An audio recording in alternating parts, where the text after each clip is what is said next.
Sports is one of the most popular extracurricular activities for teenagers. It means so much to a lot of teens. The Wildfire girls volleyball team is one of the many teams in America dedicated to their sport.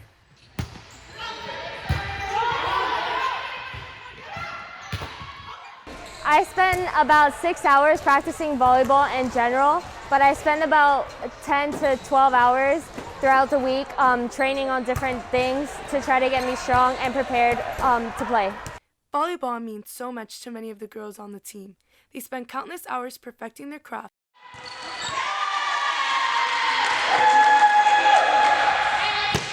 It's had a big impact on my life because it's really fun for me to play, and I've made really good friendships and relationships with volleyball, and hopefully it'll take me to college.